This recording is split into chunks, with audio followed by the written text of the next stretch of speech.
Hey guys, welcome back to a new video. I'm Stephanie West. I'm a licensed counselor here in the state of Michigan. I want to share with you an interaction I had earlier today that, to a degree, it lights me up that I get to have this conversation, but I also lament and mourn that I have to have this conversation. And I don't want to misuse, I didn't have to have it. I invited it in. But I was sitting with someone in their mid-20s, and we're talking about identity formation, and I've shared that that really is a passion area of mine because so many of us walk through our stories with shoulds and supposed tos and other people's impositions. And if we never take the time to kind of dive into what are my gifts to offer, what are my strengths, what are my limitations, then we really don't have a lot of intrapersonal understanding and interpersonal capabilities. And that really is kind of an untold tragedy in many people's stories. And so I'm sitting with this client in their mid-20s, and we're working through some perfectionism things, and I said, you're not supposed to have zero weaknesses, right? And they looked at me, and there was just such a look of not even confusion, but a look of sadness. But she also said, could you tell me what you mean by that? Like, what do you mean I'm not allowed to have weaknesses? And so you and I have done multiple intelligences together where we go through and we say, okay, body kinesthetic or interpersonal, intrapersonal, and we've looked through the different places where strengths and weaknesses might show up. So I put that up on the board here. And I said, I want to share with you why I'm really good at the things I'm good at. Because I've had a lot of practice, engaging with people. So interpersonal communication. I've had formal training in interpersonal communication skills.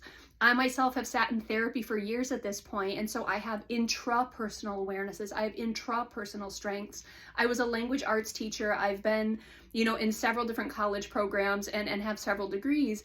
And so I'm a good linguistic and verbal learner. Those are my strengths.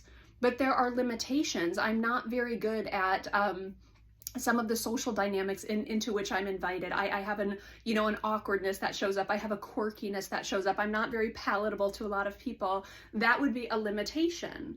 I'm not very good with kind of spatial types of expectations. And so if I'm backing my car out and your car happens to be behind me, whoops, I apologize, but that might not go very well for you.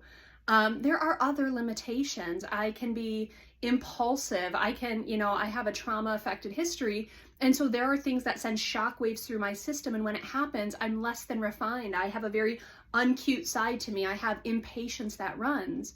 But I know that about myself. I surround myself with wise people who kind of corral some of my, frenetic energy.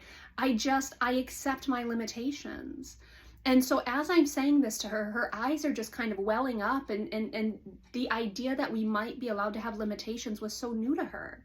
Not that she's, walked around with this braggadocious, like, I have no limits, but it's actually the opposite. She's walked around with this lamentation that she does have limits, and that's felt bad somehow because it's less than perfect.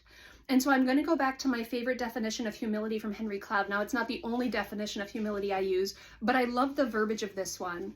So humility means to be not more than you are, but it also means to be not less than you are, which means you're going to have to be accurate about who you are. What are your strengths? What are your talents? What are your gifts to give? And where are you a bit quirky? Where do you have some weirdness that shows up that other people, if they want to be in a relationship with you, they're going to have to digest and be okay with certain things? That's something that runs in every one of our stories. Perfectionism says you're not allowed to have limits. And I so dislike that, in her mid-20s, I say to this client, probably for one of the first times where she's actually heard it, hey kiddo, you're not supposed to have it all together.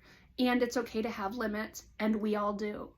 And this is hopefully for us a launching point in the conversation where we can work on identity formation.